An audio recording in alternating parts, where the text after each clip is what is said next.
सुप्रभात मेरे प्रिय विद्यार्थियों। आपके सिलेबस में शुभकामना संदेश व बधाई संदेश को भी सम्मिलित किया गया है। तो देखिए, ये सैंपल के तौर पे आपको यहाँ पर जन्मदिवस बधाई संदेश दिया गया है। यहाँ पर देखिए, सर्वप्रथम हम डालते हैं दिनांक और समय, किस समय हम बधाई दे रहे हैं।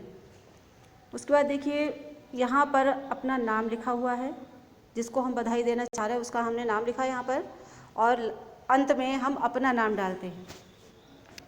दूसरा सैंपल ये है कि जन्मदिवस पर शुभकामनाएं और शुभकामना संदेश, ये भी आपको उदाहरण के तौर पर यहाँ दिया जा रहा है। आज हम संदेश लेखन के बारे में चर्चा करेंगे। कई बोर्ड की परीक्षाओं में और कंपटीशन, ये आजकल संदेश लेखन पर प्रश्न आता है। इन प्रश्नों को करने के लिए आपको संदेश लेखन का ज्ञान होना जरूरी है। सीबीएसई बोर्ड के हाई स्कूल में इस बार संदेश लेखन 5 अंक का परीक्षा में दिया गया है। नई एजुकेशन पॉलिसी में कई सब्जेक्ट के सिलेबस में बदलाव होने वाला है। रटने की जगह समझने वाली और व्यावहारिकता कुशलता बढ़ाने वाली जो वस्तुएं हैं वो यहाँ पर प्रदर्शित की गई हैं। इसलिए इस बार सीबीएसई बोर्ड की परीक्षा के सिलेबस में बदलाव किया गया है। लेखन करना आपको आना चाहिए, जिसमें पत्र लेखन, अनुच्छेद लेखन, संदेश लेखन और संवाद लेखन, सूचना लेखन, सार लेखन, इन सब की ज़रूरत पड़ सकती है। लेखन कार्यालय, व्यावसायिक संस्थान, पारिवारिक रिश्तों में इन सब जगह पत्र लेखन की आवश्यकता होती है। इसी तरीके से संदेश लेखन की भी ज़रूरत होती है। तो आज हम संदेश लेखन टॉपिक पर चर्चा करेंगे।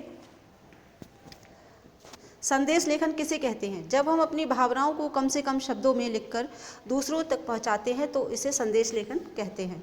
छात्रों के मन में प्रश्न उठ रहा होगा कि संदेश लेखन से हम बोलकर वीडियो भी बना सकते हैं और भेज सकते हैं, उसे भी संदेश वीडियो कहा जा सकता है। बिल्कुल सही समझा आप लोगों ने। छात्रों, संदेश किसी रूप में हो लेकिन उसे एक बार लिख लेना आवश्यक होता है, जरूरी होता है कि कम से कम शब्दों में प्रभावशाली संदेश बन सके।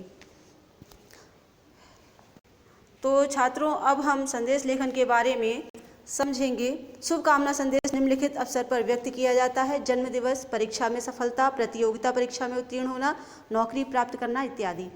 बधाई संदेश, जब ऐसा पल आता है कि प्रसन्नता बढ़ जाती है, जीवन में क्या बदलाव आता है, तो इस खुशी के पल में हम दूसरों के लिए अपनी भावनाएं व्यक्त करते हैं, तो इसे हम कहते हैं बधाई संदेश। जैसे त्यौहार की खुशियाँ, पर्व और त्योहारों में दिए जाने वाला बधाई संदेश, जैसे होली, दिवाली, स्वतंत्रता दिवस, क्रिसमस, ईद इत्यादि। जन्मदिवस, विवाह के वर्षगांठ, गृह प्रवेश, मुंडन, विवाह आदि के शुभ अवसर पर भी बधाई संदेश से अपनी भावनाएं हम व्यक्त करते हैं। यहाँ पर देखिए, तीसरा है विशेष अवसरों पर दिए जाने वाला संदेश। जब कोई विशेष अवसर होता है तो उस पर हम अपनी भावनाएं व्यक्त करते हैं। जैसे धार्मिक आयोजन पर संदेश, बीमारी से बचाव के लिए संदेश, चुनाव से संबंधित चुनाव आयोग का संदेश, शोक संदेश, पुण्यतिथि से संबंधित संदेश इत्यादि। संदेश लेखन का क्या प्रारूप होना चाहिए वो भी जान लेते हैं। संदेश लेखन प्राचीन काल से ही लिखा जाता रहा है।